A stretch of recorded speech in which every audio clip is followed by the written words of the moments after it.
Vous êtes sur Europe 1.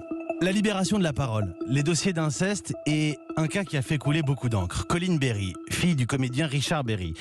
Elle accuse son père et son ex-épouse d'inceste, viol, agression sexuelle et corruption de mineurs. Elle avait entre 8 et 10 ans à l'époque des faits qu'elle décrit. Ce matin, c'est sa première interview en direct. Nous sommes avec Colline Berry et son avocate Karine Chebabo. Elles sont mes invitées.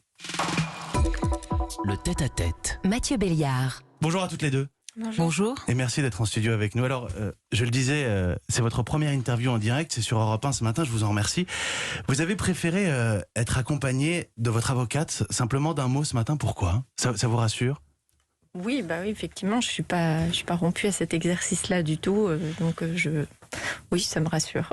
Et je voulais vous poser la question, maître, c'est une exposition aussi soudaine, c'est une pression nouvelle, ça révèle des fragilités peut-être qu'on ne soupçonne pas ? Des fragilités de qui ? Sur la personne qui témoigne. C'est difficile de parler. On parle de libération de la parole, on se lance sur ce sujet-là. Effectivement, mais je ne parlerai pas de fragilité. C'est-à-dire que nous, le tribunal médiatique dont on entend parler, on le subit. Et donc on est obligé de venir ici pour défendre une parole. Alors là, je comprends très bien d'un seul coup pourquoi vous vous êtes arrêté sur le mot fragilité. Évidemment. Alors vous avez décidé de porter plainte contre votre père pour des faits qui remontent à votre enfance. Vous avez 45 ans aujourd'hui. Et je disais, vous avez décidé de prendre la parole aussi pour ne pas laisser dire que vous êtes instable. C'est quelque chose qui vous a agacé profondément. C'est pas de l'agacement, c'est encore une agression. Alors déjà, je précise que les faits, vous situez mon enfance, mais c'est pas entre mes 8 et mes 10 ans. Ils ont commencé avant et ils se sont perpétrés après. C'est important de le souligner. Voilà.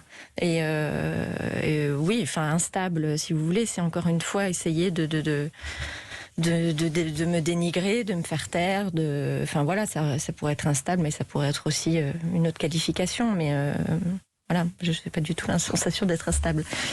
Comment est-ce que vous vivez cette remise en question de la parole ? Beaucoup de victimes peuvent la connaître. Là, on est aussi face à un homme qui est un homme public, avec des réseaux, des soutiens. Je le conçois comme une posture de défense. Voilà, c'est compliqué de toute façon pour n'importe quelle personne coupable d'avouer et voilà. Donc c'est d'abord le déni et en plus c'est discréditer la personne qui vous accuse. Donc voilà. Maître ? Et si je peux compléter, on n'est pas du tout dans un débat parole contre parole. Nous, on a un dossier, on a 8 heures d'audition devant la brigade des mineurs, c'est pas rien. Donc on a plus qu'une simple parole. Quelle importance a cette annonce du garde des Sceaux la semaine dernière, Éric Dupond-Moretti, qui a demandé au procureur de systématiquement ouvrir une enquête, même si les faits sont susceptibles d'être prescrits ? Je trouve ça important, surtout effectivement pour des gens de ma génération qui ne sont pas concernés par la nouvelle loi puisqu'il n'y a pas de rétroactivité. Donc ça permet déjà dans un premier temps de pouvoir être entendu et de déposer sa parole. Voilà. Donc, il faut que ces plaintes puissent être traitées, maître ? Oui, il faut qu'il y ait une régulation judiciaire. Là, il faut que notre société, notre système judiciaire soit à la hauteur de ce qui est en train de se passer. C'est-à-dire que c'est une parole qui existait, mais qui n'a jamais été entendue. Elle était dite, mais elle n'était pas entendue. Donc, pour que on puisse revenir à une paix sociale, il faut qu'on puisse recueillir cette parole. Il faut que l'autorité, donc le tiers, intervienne et régule. Et là, moi, je me félicite de cette avancée. Et s'il n'y a pas de poursuite derrière, il faudra pouvoir l'expliquer justement aux plaignants, expliquer si c'est parce que les faits sont prescrits, les années sont passées, ou si c'est parce qu'on est sur un classement, parce qu'on manque d'éléments. Oui, mais avant de dire qu'il n'y a pas de poursuite, le travail du parquet, et je tiens quand même à le rappeler, c'est d'abord de vérifier la question de la prescription. Il y a énormément d'actes qui peuvent interrompre une prescription. Là, par exemple, en l'espèce, on ne sait pas du tout si M. Richard Berry a été impliqué dans d'autres affaires qui auraient pu montrer qu'il y a eu des actes interruptifs de prescription. Il faut ensuite vérifier s'il n'y a pas d'autres victimes. Richard Berry, il a une petite fille de 6 ans, donc ça aussi, il faut le vérifier. Donc il y a quand même un travail à faire là dans le cadre de cette enquête, et la prescription, elle n'est pas acquise de fait. Et il faut bien comprendre que ces dossiers sont extrêmement compliqués parce qu'on met du temps à parler. Colline Berry, pourquoi est-ce que vous avez attendu toutes ces années pour rendre la chose publique, pour déposer plainte ? C'est pas une attente, en fait. C'est parce qu'il y a un moment donné où ça devient... Il n'y a plus d'autres solutions, parce qu'avant, ça m'était c'est difficile de libérer cette parole justement, c'est la peur de mon père, c'est la peur de blesser la famille, c'est la peur de plein de choses, c'est des prises de conscience qui grandissent au fur et à mesure, et puis c'est le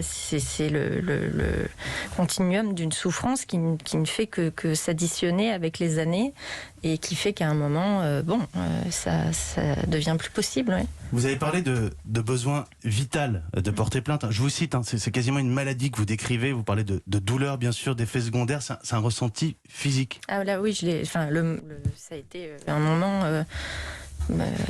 presque paroxystique où là, je me suis vraiment sentie ne pas avoir le choix que de faire ça, quoi. Voilà. Et vous assumez la particularité de la notoriété dans cette affaire. Vous avez été, vous l'avez dit, inspiré par Camille Kouchner, la fille de Richard Berry que vous êtes. Vous assumez ce rôle aussi que vous pouvez avoir peut-être pour des victimes anonymes, mais la célébrité, c'est aussi voir sa famille sur tous les plateaux, c'est voir d'autres noms. J'ai même vu Yann Moix prendre la plume. Votre nom, Berry, finalement, il ne vous appartient plus ce matin. Déjà en tant que fille d'eux, oui, votre nom déjà il vous appartient pas spécialement, c'est déjà compliqué. C'est pas tellement la question, enfin, c'est surtout moi mes enfants qui m'ont préoccupée évidemment dans cette histoire de médiatisation, mais j'ai pas le choix. Enfin, je veux dire, ma plainte elle a fuité, elle est sortie comme ça. Des journalistes sont venus me poser des questions, donc je savais oui qu'à un moment de toute façon il fallait que je m'expose et peut-être aussi profiter de cette exposition pour ajouter au débat et à ce qui est en train de se passer dans la société, parce que j'avais la possibilité de m'exprimer aussi. Maître Karine Chebavo, je vous ai entendu dans une interview expliquer que vous étiez au courant de ces faits depuis des années. C'est un peu vague, des années.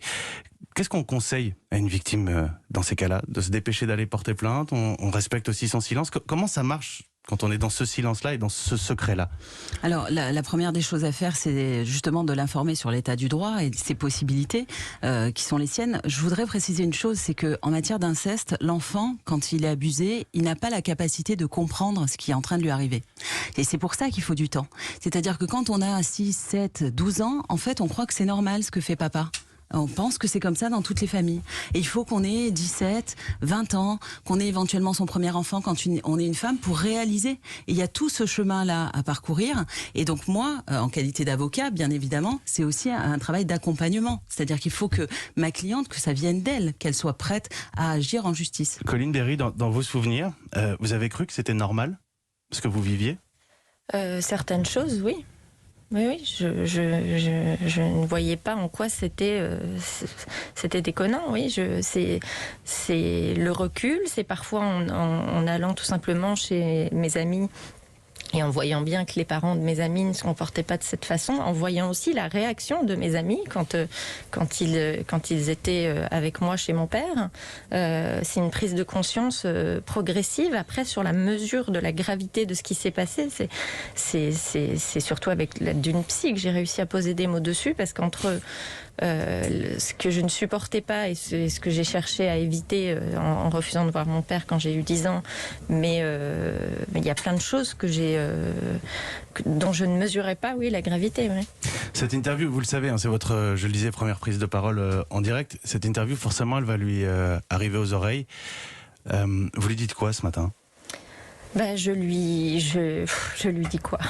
Je lui dis si j'en suis là, c'est que j'attendais plus rien de lui, que j'ai compris qu'il n'était pas capable de répondre à ma demande de reconnaissance des faits, de qualification des faits, que c'est voilà, toujours dans un paradoxe d'amour et de souffrance, que c'est toujours mon père et je l'aime, mais que c'est pas parce qu'on fait des choses monstrueuses à un moment qu'on est un monstre. Donc voilà, moi la porte, la main, je lui ai tendue des dizaines et des dizaines de fois dans le privé. J'espère que peut-être par ce biais du tiers, de l'enquête, d'une autorité, arriver à un moment donné à une paix, quoi. C'est mon père et je l'aime. Vous dites c'est important ce matin dans ce dossier. On peut comprendre à quel point c'est compliqué. Vous êtes prête à pardonner, Colline Berry? Ah mais bien sûr. Bien sûr, je suis prête. Je lui ai toujours dit que j'étais prête à lui pardonner. Maintenant, il est d'ailleurs, il m'a demandé pardon. Là, il nie les faits en bloc, mais c'est pas la réalité. Hein. Ce qu'il a du mal à assumer, c'est sa responsabilité, en se défaussant soit sur Ghislaine Manson, soit sur d'autres personnes, et surtout en refusant cette association de l'inceste, et comme s'il mettait ça sur le compte d'un crime et de la pédophilie, quoi. C'est surtout ça qu'il a refusé d'accepter, et donc forcément la souffrance que ça a pu générer chez moi. Voilà. Merci beaucoup. Je vous en prie. Merci d'être venus témoigner toutes les deux, maître Karine Chevavo, avocate Colline Berry en studio avec nous ce matin pour ce témoignage. Tout le monde comprend que c'est pas facile de témoigner, de raconter ces histoires si intimes, et en même temps ces dossiers on les suit et on continue d'avancer sur cette question de la libération de la parole, le hashtag #MeTooInceste notamment, mais pas seulement. Merci à toutes les deux d'être venues témoigner en direct ce matin dans le studio d'Europe 1. Il est 7h50.